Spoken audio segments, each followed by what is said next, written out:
但追查事件真相，掌握证据变化。观众朋友你好，欢迎您持续加入新闻大白话，我是主持人谭一文。节目一开始来介绍今天的特别来宾，首先是退役中将帅化明，主持人好，各位观众大家好。还有耶鲁政治学博士郭正亮，大家平安，以及国际政治专家方恩格。大家好。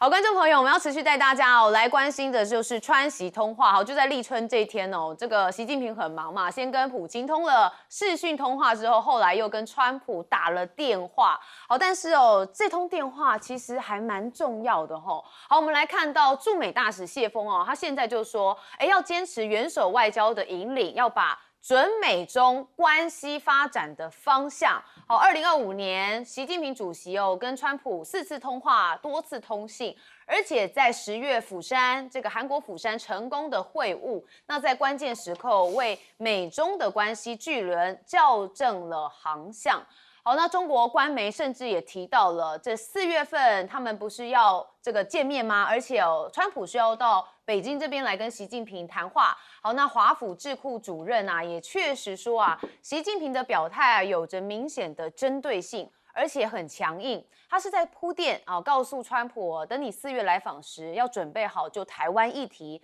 来进行一次严肃性、正式的面对面讨论，因为这对他来说非常重要。因此大家就说4月的川习会势必会谈到台湾的议题。好，那我们也看到日本评价川习通话，也警惕川普，说在4月访陆的时候倾向对中融合的路线。好，这是日本政府的官房副长官佐藤启说的，说美中关系的稳定对于包含日本在内的国际社会而言是极为重要。那另外一方面，川普急于拿出对华贸易谈判的成果，那日本对于是否会就4月的访华倾向融合路线也抱有一些警惕。好，不过我们看到中国大陆现在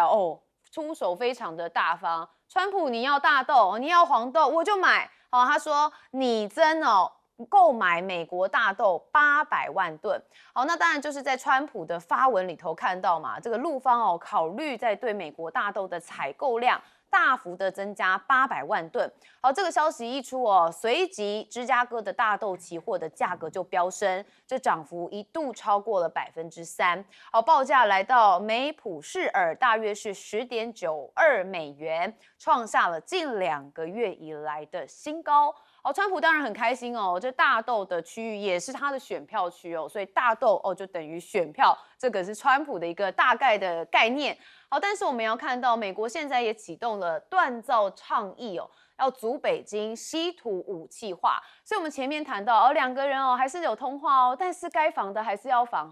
我们看到美国在4号召开了涵盖55个国际伙伴的一个关键矿产部长级的会议，那是宣告以锻造倡议的架构正式启动了关键矿产多元化的布局，那就是要抗衡中国在稀土等重要战略物资上面的垄断，把它变成武器化的风险。好，川普当然有说这是个历史性的计划，会结合由进出口银行提供的100亿美元，还有20亿美元的民间私人投资，所以预期美国纳税人能从资金的贷款利息当中获利。好，那他的卢比欧他的国安这边的卢比欧就说了，全球关键矿产的供应高度集中在单个国家手中，那已经成为了地缘政治的杠杆工具。好，那当然他这句话单个国家是哪个国家我们想嘛，三亚就是中国大陆，所以就被认为说根本就在针对中国大陆。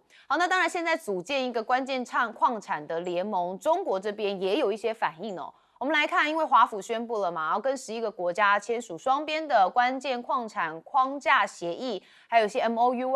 那这里头包含了阿根廷库克群岛、厄瓜多等等的。好，那中方这边的外交部发言人也特别讲说其实中方是反对任何国家以小圈子的规则破坏国际的经贸秩序。好，那现在也传出中国大陆有投资人秘密取得了 SpaceX 的股权。好，这是根据路透社的一个信函他们说美国的民主党籍的联邦参议员今天针对了外传中国投资人秘密取得了这个 SpaceX 的股权，这是以潜在国家安全疑虑为由，那敦促五角大厦必须赶紧展开调查。好，那我们再看到就是川普啊，因为川普这个人很特别，他其实现在已经到第2任期。那根据美国的宪法，他是不能再继续选举的。好，但是大家还是觉得他一定不简单，因为他对下一任期他觉得他宝刀未老，一定还有很多想象。因此他接受了 NBC 的专访，就被问到说会不会谋求第3总统任期时，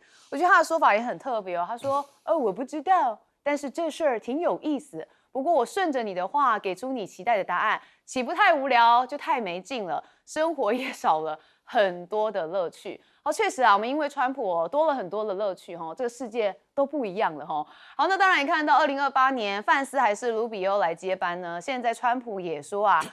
不想讨论这个问题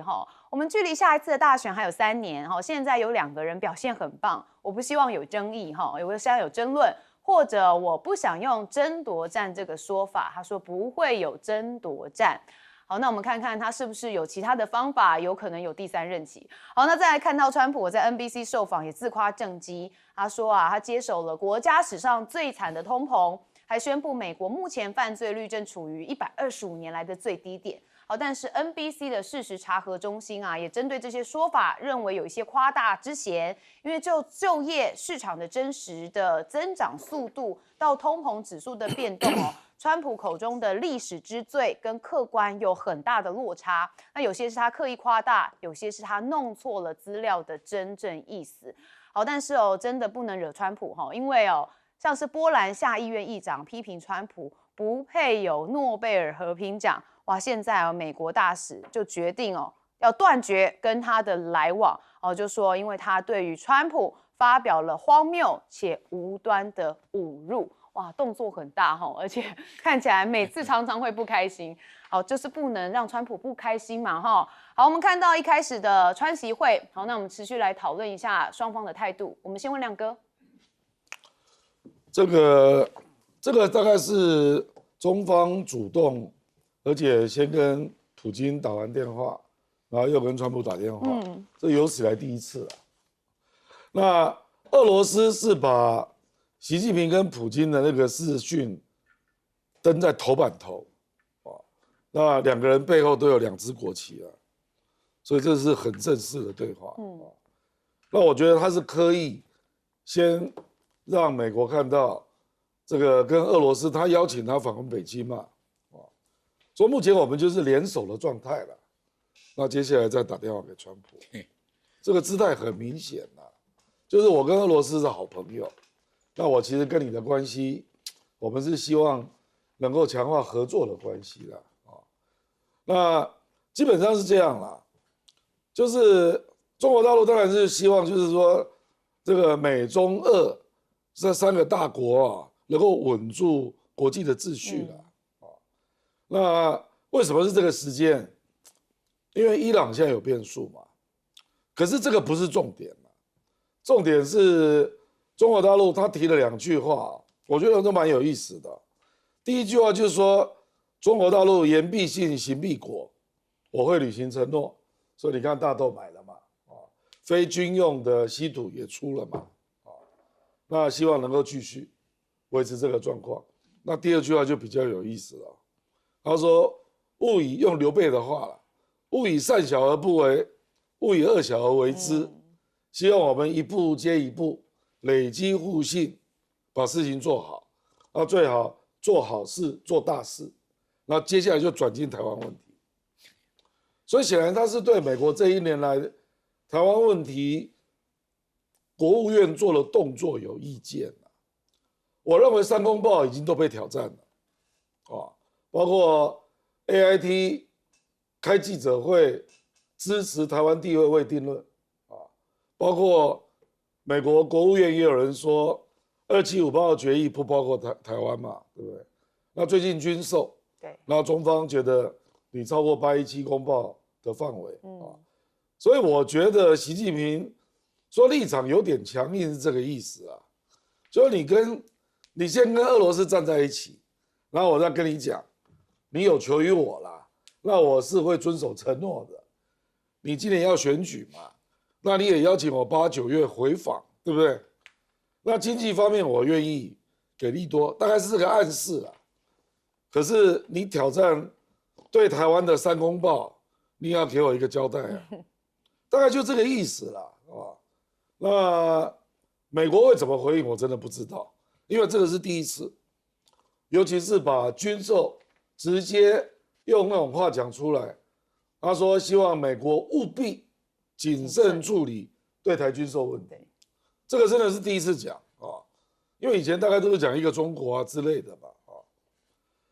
那美国现在是这样了，因为川普今年共和党要选举，那众议院要拉台，购买大豆真的蛮重要的啦。因为豆农横跨几个州嘛，都跟共和党有关啊。那他也希望中国能够买能源嘛，其实这个也有空间啊。所以我觉得川普因为真的有选举的需求啦，所以是不是因为这样，所以愿意对这个问题做回应啊？习近平事实上他也有他的需求，因为明年2027 3月两会，他可能要争取第4任了。所以他也要让人家觉得他有一天议题有进展，所以大概是基于这样的考虑啦，就是中美的合作稳定，加上台湾问题的定调，大概是这个方向了。那他愿意回馈经济上的承诺，这样。对啊，各取所需哈。好，帅将军怎么看？当然，这个跟俄国联手的姿态就很清楚了。你不要以为你超强独霸，我这边还有更多的实力，这是第一个。这个是秀自己的这个筹码。第二个，习近平也不希望中美之间爆发任何战争，这种是大的冲突，所以他大使讲的维稳。那怎么样稳呢？那就是说，你不要在台湾问题上闪闪避避、模模糊糊。你要跟我谈，这是你避不开的话题，我们必须要谈。那么给点小的 favor 啊，大豆。因为这个大豆虽然不值钱，但是对他的选举有关系，所以先给你一个 favor， 给你一个好处。那么相对的，就是说，你美国不要再做些奇奇怪怪的动作啊，表面上要跟我和，骨子里面你又 AIT 讲那些怪话啊，又要增加军售啊，这些东西小动作很多。那么第三个就是说，稀土可以谈。我跟你说商用的可以谈，但是你军用的我就有限制。这个在美国跟中国之间的这个斗争里面呢，美国以前的军事上是超强独霸，但是这个稀土的这个限制呢，它的军武生产的升级就有受到问题。我们后来看它美国国防报告书里面，大概都是对传统武器的这个加强生产。但是你的6代机、你的新的舰只、你高音速的飞弹都可能有6到8年的空窗期，因为你稀土的供应量，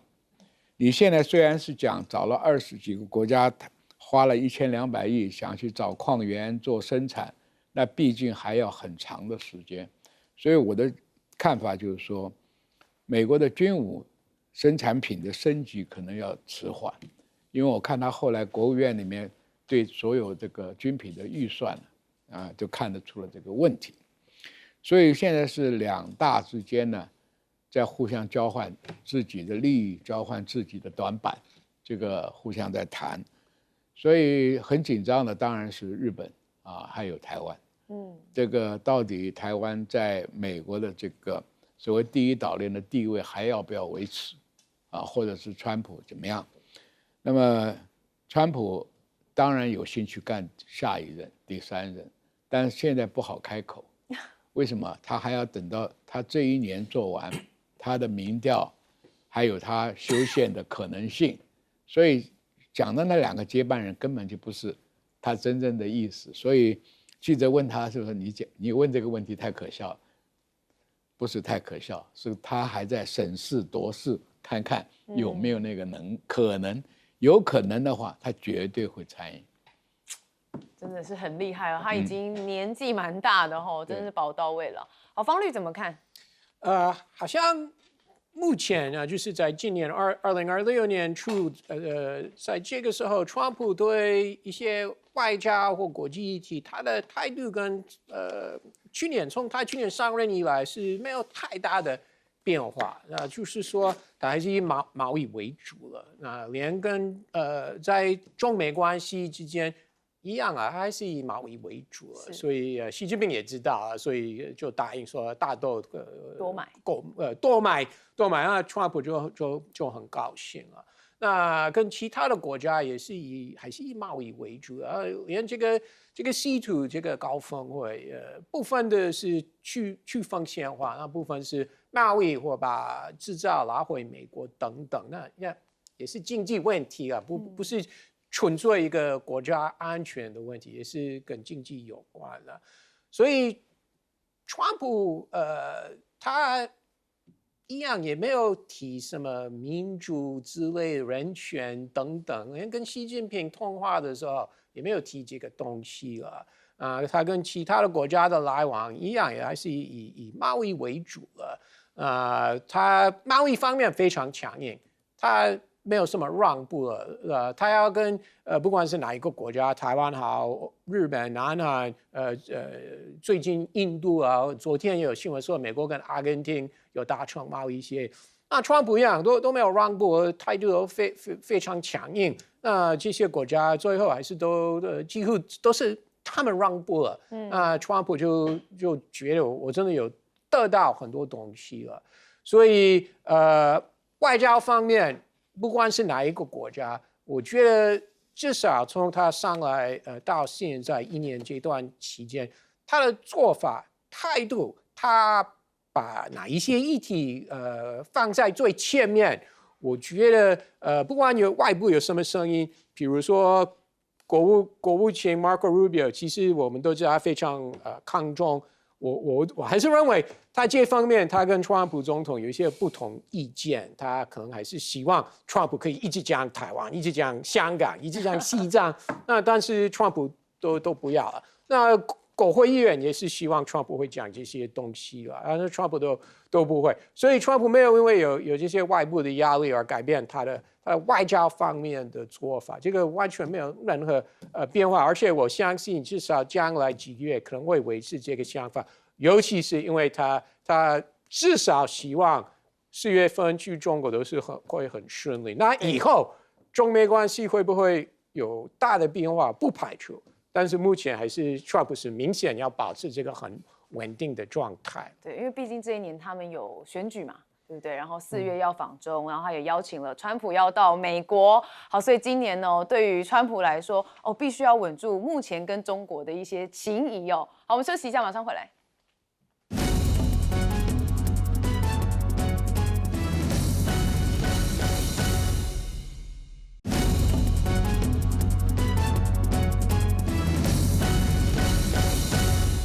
好，澳洲现在让美国不开心了，原因是什么？来看一下，哇，跟我们有关呢，哈。好，说据承诺协防台海，所以美国的国会报告也抛了一个震旦旦。我们来看这是澳洲、英国、美国3方安全伙伴关系当中 ，AUKUS 这美国原拟出售核动力潜舰给澳洲，希望借此来强化印太地区对中国的威慑力。好，然而根据美国国会研究处最新发布的报告分析。美方的立场出现变数，好，当然就跟刚刚一轮所说的有关台海。好，原来报告公开建议由于澳洲不愿意在台海发生冲突时协防美国，好，所以美方应该考虑拒绝出售维吉尼亚级的核潜舰，改由美军自行掌控。那要确保这项尖端的战力能够直接投入台海战事。好，那但是现在川普呢，他对于很多的区域都非常的在意，他其中的就是中东了。好，我们看到这个伊朗成为了川普眼中的刺，真的是非拔不可吗？好，那现在看伊朗外长是率团到阿曼，好，因为他们准备要跟美方谈判。周4晚上就已经找了这个代表团前往阿曼的首都，预计跟美国进行核问题的谈判。好，伊朗的外交部发声明指说伊朗始终认为有责任透过外交手段来保障伊朗民族的利益，维护地区和平还有安宁。好，那阿拉格齐将直接跟美国中东特使史蒂夫还有川普的女婿一起来面对面交谈。那甚至还发文感谢阿曼的安排。好，所以他们马上就要进行谈判，大家也很关注后续会有什么样的结果。那白宫这边有先特别提到，外交途径是川普处理伊朗问题的首选。好，就会密切的观察是否能透过谈判跟伊朗达成协议，但同时警告也说还有军事选项可以用所以先说我们当然是以外交手段为第一个步骤，但是我们还是有军事行动可以来做好，所以川普在伊朗这边还是有在集结军力包含军舰、飞机等等的，所以呢，大家说外交的手段在川普眼里其实也可以用军事来进行威逼啊。那看到美国政府也敦促这个美国公民要尽快的离开伊朗。好，但是这些都是一些讯号存在，还是要看他们在阿曼的谈判后续的状况如何。好，那美国跟伊朗重启核谈判，却不谈飞弹计划。现在外媒也曝光说伊朗其实在他们境内存在着至少5座的地下飞弹城，好，具备打击以色列全境的能力，所以推测这就跟伊朗强硬的立场，还有这个国家隐秘部署的策略有很大的关系。好，所以我们前几天特别讲到嘛，美国到底打不打伊朗？原本说是上个礼拜天嘛，就看起来也没消没息的，那恐怕很多事情没有我们想象中的这么单纯。好，那当然美俄的核谈判现在也看到，因为目前他们这个新削弱战略武器的条约在5号就已经到期了。那美国跟俄罗斯有说正在接近一个达成协议，希望他们接下来还要继续遵守这项关键的军备控制规范。好，那当然川普就说他对正式延长的这个条约表达一个保留态度，那跟其延长这份美国谈得很烂且被严重违反的协议，那不如让核武专家来开发一个全新现代化而且能长久维持的一个新条约。那克里姆林宫的发言人这边则是说如果华府能够展现建设性的态度那俄方也已经准备好来进行通话了。好，那这个通话跟美方还有俄方之间，我们看到这个核武条约已经到期了嘛，所以当然他们要持续的来讨论。但是美国的卢比欧他现在又抛了一句，我们要加入另外一个中国也要进来他说21世纪的军控协议如果不把中国纳入就没有意义了。他说因为中国的核武库存是正在迅速的扩展。好，中国被点到了当然中国这边也有一些说法，他们说美俄现在的新战略的这个条约已经失效了嘛中国大陆的外交部对此表达遗憾，那当然是呼吁美方积极回应俄罗斯有关继续遵守条约核心限制的建议。好，那他们的发言人也特别讲到，中国始终将核力量维持在国家安全需要的最低水平，所以无意跟任何国家来进行军备竞赛。中方的核力量跟美俄完全不在一个量级，所以现阶段不会参加核裁军的谈判。好，所以这个卢比欧什么事情都要加入中国，人家中方也不甩你啦好，那当然看到古巴现在表示愿意跟美国来对话，但是随着燃料危机恶化，也在定预一个防御计划。好，主要就是因为现在古巴政府嘛，正在为严重的燃料短缺做准备，所以总统说同时谴责川普政府的削减古巴石油的供应措施。那目前没有处于战争状态，但是也正做好准备，以防万一需要进入到战争形态。好，所以大家就很怕变成下一个委内瑞拉，尤其在拉美国家这边。好，那白宫发言人则说，川普其实是愿意跟古巴外交接触，然后说两国已经进行了外交对话。那至于王毅这边则说古巴长期坚持独立自主维护主权还有民族尊严。好，那当然凭借着不畏强权的精神，赢得了国际社会的广泛帮助能量所以他们愿意提供一些的能力还有帮助来维持古巴的主权还有安全。好，那当然还是看到了一开始这个澳洲跟因为拒绝协防台湾这个美国的国会报告里头就讲到了这个事情。我们先问亮哥。我觉得这个，因为实际上帮澳大利亚召见的是英国了，所以我认为他管不到了，而且是澳大利亚要出钱呢，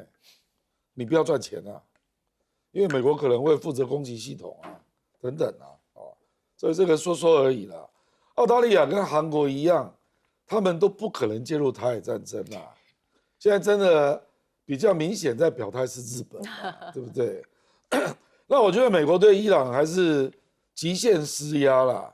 那本来提出3个大议题嘛，就核武要去除，然后导弹要做限制，然后不得镇压老百姓啊。坦白讲，那个核武的自我限缩，还有不镇压老百姓，这2点伊朗都愿意谈。可是不能发展导弹，这个说不通嘛。你凭什么叫人家不发展导弹？那你叫以色列不要发展啊？那本来美国阿曼那个会他是不去的，那现在又让步了，所以我认为美国真的是极限施压，还是希望在谈判桌上得到让步。可是因为你本来的计划过头了啦，所以我认为美国也会退一点，因为2个重要的人都出现了，中东特使 Witkoff， 然后还有他的女婿，所以这个是玩真的啦，所以有望谈判各退一步啦啊。可是古巴我觉得难度比较高，因为美国要打古巴真的没有正当性啊。你要的条件是说不能够一党专政，这什么诉求啊？那你如果对共产党一党专制那么有意见啊，那你为什么要跟越南还有中国来往？所以你这个是什么正当理由呢？双标。如果他对委内瑞拉他讲了一堆嘛，那委内瑞拉真的有一大堆反对派啊，也为了石油的利益，而且也比较好处理啦，因为那个卡拉卡斯就在海边嘛。古巴其实蛮麻烦的，而且美国占领也无利可图啊，你要卖雪茄啊，所以我觉得，其实奥巴马那时候就提了一个不错的计划，本来美国就要跟古巴正常来往了，川普给人家停掉啊，而且我认为古巴跟美国正常化到时候在古巴赚钱的公司多半都是美国公司啊，这样对美国有什么不好？所以我觉得这个是不准卖委内瑞拉的石油给古巴是没有正当性的啦，所以俄罗斯一定会补进来嘛。我觉得这个古巴不可能这样就让步了，因为你提的议题无法处理啊，你叫我开放党禁啊，哪有人这样搞的啊？所以那至于那个核武啊，中国大陆本来就不进来啊。中国大陆说我600，你6000，我们怎么谈？你6000减到600，我跟你谈啊，不然我6000增加到多少，我再跟你谈。所以中国大陆不会进来的啦。好，帅将军怎么看？首先我讲澳洲，20多年前我曾经参与过，那个澳洲那个时候向美国要买潜舰，是我们想搭便车共同采购，价钱会低一点。所以那个时候我就了解澳洲的需求是传统潜舰，不是核能潜舰，因为澳洲在南太平洋里面，它是唯一防范的是印尼，它要争取南太平洋的霸权，但是美国是也一直在推它搞核能潜舰，那么就他逼得澳洲要参加反中的这个阵营，是澳洲不愿意，我又花钱又去负担这个责任，所以澳洲对你不卖核能潜舰没有关系，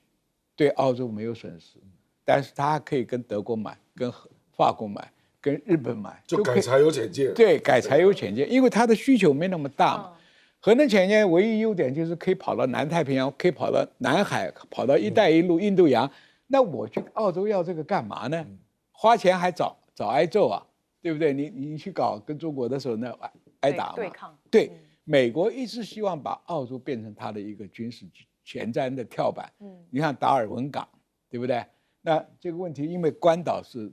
独木难支大厦，将来会加强澳洲的这个经营，这是美国的战略发展，澳洲人不会上这个当，所以我觉得这件事是这样。第二个，伊朗，当然美国在加强这个军事上的压力，不断的放话。我想，反正伊朗现在也没有发展出核子武器。他同意把这个高浓缩铀放到由苏俄来管制，但是非但你让他不做的话，他简直没有保护自己的能量。现在伊朗唯一能够稍作抵抗的筹码，就是他有很多的飞弹可以打击以色列。那美国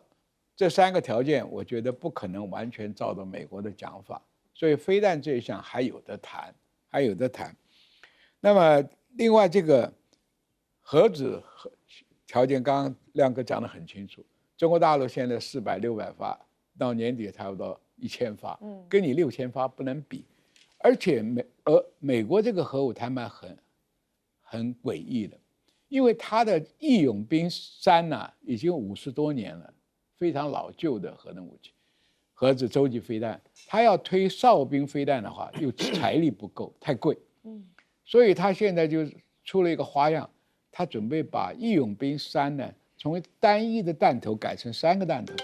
那不就是等于增加了这个核子武器了吗？那个时候你要求俄罗斯的飞弹也很老旧，俄罗斯有没有变成3弹头或者10个弹头的能力？可能没有，这是明显的占俄罗斯便宜，也明显的去占中国的便宜，所以我觉得这个核能限武条约根本不可能推下去。方律怎么看？有关AUKUS 这个计划会不会继续进行？我觉得的确这个国会研究处的报告有引起很多人的关注，因为已经有很多专家说，其实美国还是有他自己的需求，那这个核能的造船的这个能力有限，不是无限的。那你把这个能力部分让给澳洲来做呢，就会等于会导致的结果是美国会有缺。那很多专家一直认为这个真的是要把这个考量放在最前面。但是刚刚我们在第一个阶段有讨论川普的外交政策，我说川普还是以赚钱经贸为主了。那川普他知道这个 AUKUS 这个计划，美国会赚很多钱，那谁会说服他取消？有可能吗？这就是美国这些军火商相关的造船公司会赚很多钱，会创造很多工作机会。而且其实讲得白一点，如果他幕僚说，总统，我们觉得这个核能潜艇不能卖给澳洲，因为澳洲没有答应我们，如果台海战争，澳洲会派兵协防台湾。那川普就会说，我也没有说我会派兵协防台湾了，对不对？所以我觉得取消的可能性还是不大。我真的认为川普还是会以赚进这个钱为主了。那有关伊朗，我跟郭老师有一点不同的意见，因为我觉得对这个神权政治的最重要，对他们来说最重要的是维持他们的政权。所以我觉得核武导弹有谈判跟美国有谈判空间，唯一没有空间的是镇压那方面了。他们觉得这是我们的内政，我们要镇压谁？我们不要让什么民主的活动崛起，这是我们自己的事，你不要干涉。而且他们也知道，川普也很少会在不管是哪一个国家说你们要民主化，对不对？所以其实我觉得他们重点是维持他们的这个政权了。所以导弹或核武这样就可以毁掉跟奥巴马时期的精神。虽然川普常常批评那个协定而退出了，但是很明显，伊朗还是有谈判空间。好，有不同的观点哦。好，我们休息一下，马上回来。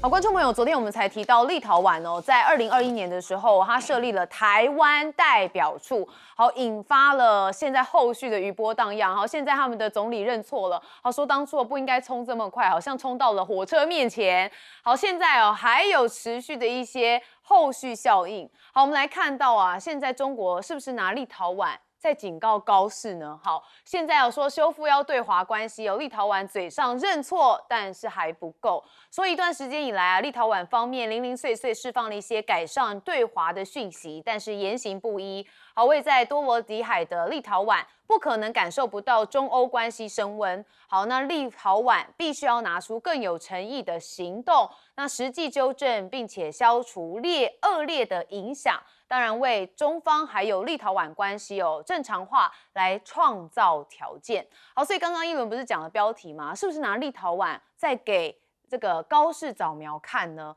我们看到高市早苗啊，因为他马上就要投票了哈，2月8号，这日本这边就要进行投票，所以川普在这关键的时刻发文了。他挺高市早苗，说日本人民不会失望，而且透露双方预计在3月19号在白宫会面。好，川普说日本是个伟大的国家，高市已经证明了自己坚强有力，而且睿智，是个真心爱护国家的政治人物。好，那现在呢，高市早苗到底对于选举上面会赢得多少席呢？我们来看看民调。日经民调说执政联盟有望赢到超过2/3的席次。好，那确实高市早苗最近在日本人气真的是持续高涨。我们看到连这个由阿萨比都被超车说他的宣传影片不到10天播放的次数就突破了1亿次。好，那当然这个不少的 YouTuber 直言这个播放次数感觉有点不太正常。好，因为曾经有一位这个是自民党副大臣的人士就透露，晚上观看这个 YouTube 的时候，几乎不断的看到高市早苗的影片，这出现的频率高到令人厌烦。好，那自民党在媒体的宣传费上面投入了前所未有的庞大金额。好，这让一轮想到，这个之前选举也曾经有被揶揄过，或是有被批评过，他们对于金钱上面的这个投入实在是很多啊。好，那高市早苗在外交上面也是很努力，看到他跟尼泊尔总统也见了面这是尼泊尔总统来到日本。好，高市早苗这个表现了亲密外交。尼泊尔总统访日时过程当中，高市早苗也馈赠了，而且帮他披上称为半禅的日式短褂。好，那高市早苗也说，他因为右手这个受伤戴护具，没有按照外交惯例握手合影，但却又贴心的帮他披上了一件日本和服。好，所以这引发了很多讨论啦。好，那所以新浪新闻就写了一篇这是不是在表演亲密外交？说这外交怎么会降为成个人表演，为众议院选举拉票，让尼泊尔总统苦等。但在穿衣环节极尽殷勤，失重失衡的这个操作显得政治投机。那他也特别分析这种选择性的谦卑，恰恰跟涉台挑衅，还有推动军事扩张的强硬姿态形成了荒诞对比。说高市的表演型外交掩盖不了日本日益失衡的战略困境。好，确实这样表演型外交，之前我们曾经也在节目上讨论过因为他出席各大场合像是这个华椅子找印尼总统聊天，还跟这个智利的总统搭肩交谈，那确实有一些这个部分是觉得不太适合。好，我们再看到了川普计划3月接见高市早苗，那当然美日的关系跟印太战略的布局也是非常受到关注，以及日本跟孟加拉也签署了防卫装备跟技术转移协定。好，那当然深化两国的一些相关技术合作，那孟加拉成为了第18个跟日本签署该协议的国家。那以及遭到歼15火控锁定之后，现在传日本的 F-15J 也要进行全面的升级。但是我们还是要看看中国大陆现在展示了最先进的战机，包含了歼10C它是有实战经验的，还有最新的歼35A 第5代的隐形战机。那中方空军81飞行表演队的歼10C 战机是设法制衡美国在印太战略中的一部分。好，所以有很多的讯息，我们先问的是亮哥来帮我们解答。这个立陶宛现在悔不当初嘛，因为拜登政府还有欧盟嘛，那个冯德莱恩那个时候就是说死他来干这件事，那后来开始后悔，这成立台湾办公室嘛，他又把台湾改成台湾 Nice， 不是吗？那我们台湾花了好多钱啊。那现在呢，换成川普抽腿了，欧盟也抽腿了，然后他形容自己是跳到火车前面要撞火车了。所以中国大陆的意思就是，你就是要把该做的事情做了啦。所以我估计台湾办公室恐怕又要改名了啦，就比照欧洲的名称嘛，台北嘛，就是台北经贸代表处之类的啦。那这对台湾来讲当然是白走一趟了，也让台湾知道这个国际的现实啊。那川普做这个动作，其实大概美国的情报也知道高市会赢啊，那跟台积电、魏哲家及时宣布3奈米要投资熊本，不是都一样，都是助选动作啊。那高市现在我觉得过半应该是确定了，那只是说他加维新会不会过2/3，因为过2/3 310席就可以修宪。哇，那这个争议可大了。那3月19号，川普已经预告了嘛，如果他真的有2/3，那我觉得他去美国就会寻求川普的理解，说日本如果要修宪，美国是不是可以支持啊？那这个是很大的改变，是这个一定会牵动中国跟日本的紧张啊。那很不幸，我们台湾会挺过去了啊，因为赖清德的关系啊，所以我觉得中日的冲突可能会升级，那也会卷动到台湾。我们会挺过去，就是挺到日本去，是不是？因为赖清德还是我们会挺过去这个因为波澜？大受鼓舞啊，看到高市早苗这个玩法这么大的成功，那赖清德本来明年就是要这样玩的啊，那不得了？那这个当然也国民党一个很大的教训啦，就是日本的在野党真的是没有存在感啊。野田佳彦我不知道他在干嘛，那从头到尾都是看到高市早苗的 message 啊。那我觉得一个政治人物是这样啦，他的 message 非常的旗帜鲜明。那第二个，他把自己的政治生命赌上去，这个选举，我觉得这2个动作都很重要。没错，所以国民党也要有这个决心啊，你的未来的诉求要非常清楚，没错，而且你要把自己的政治生命赌上去了，这样才是真正的决战了，不然就会像立宪民主党跟国民党这样，就打了半天你不知道在打什么。其实群众都很多，可是高市早苗那边才有年轻人，那立宪民主党这边，我觉得都是组织动员出来的，所以那个声势是不一样。我昨天看到他在一个地铁站前面嘛，好多年轻人很早就站位了，所以那个气势真的起来了。那朝日新闻今天做了最后一个民调，高市早苗的内阁是57%，这个如果在单一选区是通杀啊，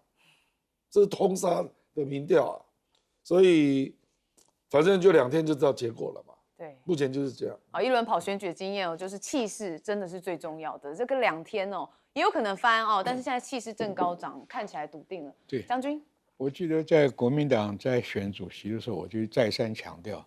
这个政党的竞选就是要旗帜鲜明的站出来。我再三强调，国民党最差的论述根本就没有办法号召你的党员。明亮兄讲的没错，高市早苗就是个例子嘛。对。第二个，我们讲的歼10C、歼35C，大家都很喜欢在看飞机的基本性能，哪一年出厂，第几代。我要跟各位讲一下，不管再怎么样，现在的空战是远距离超视距，飞机厉害在哪里？在你的雷达的改进，在你的飞弹、空导弹的射距跟精度，不在乎你是4代半、5代，那个都不是真正的关键。是，所以大家说歼10C已经很老了，怎么现在还在这里很活跃？因为这么多年来，中国大陆已经在加强雷达的这个改进，跟武器的精度，所以这个东西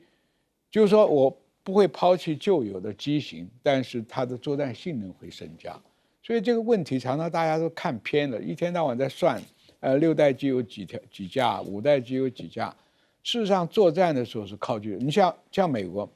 它的这个义勇兵飞弹已经50多年了。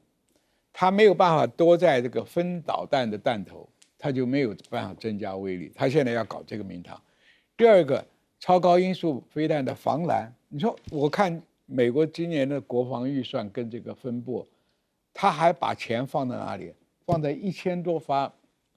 这个要生产1000多战斧飞弹。战斧飞弹也蛮旧的了，但是它用的最多就是战斧飞弹，不管在中东在哪里都是用这个。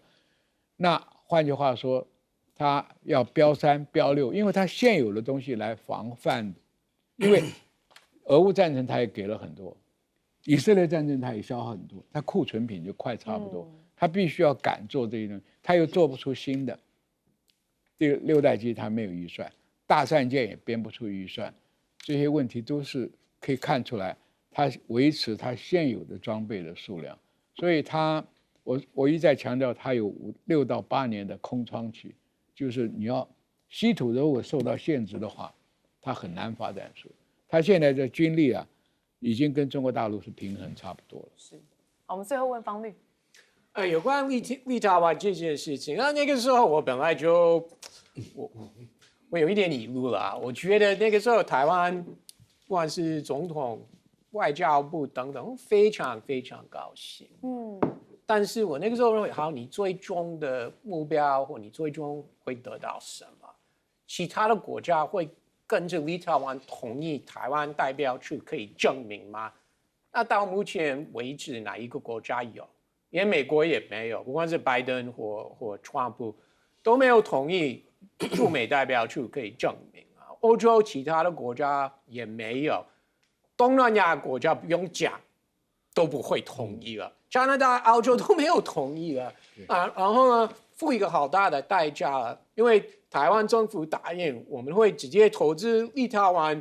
科技业，如果我没记错的话是2亿美元，2亿。那个时候我们都知道。你在立陶宛找不到2亿投资标的了，这个很多争论节目、很多专家都有说啊。另外有开什么10亿美金的什么信贷保证金给台湾企业投资，东欧包含立陶宛。那但是我们都知道，其实台湾中小企业非常聪明，他们知道怎么可以低利率借钱，那不一定他们真的是把这笔钱去拿来去投资或购买立陶宛的。台湾真的要进口立陶宛的东西，所以我们都知道他们我有低利率的钱可以借啊，他们就投资其他的东西。大家都知道，我不用一个外国人讲这个东西啊，钱没有流进立陶宛啊。所以巧克力啊，对，那时候很多台湾政治人物拍照，我们吃 Freedom Chocolate， 就有点像中国禁止日本海产，多少台湾政治人物拍照片说我们在吃日本海产，然后呢年底中国进行大规模军演的时候，日本政治人物有吃台湾美食拍照吗？也没有。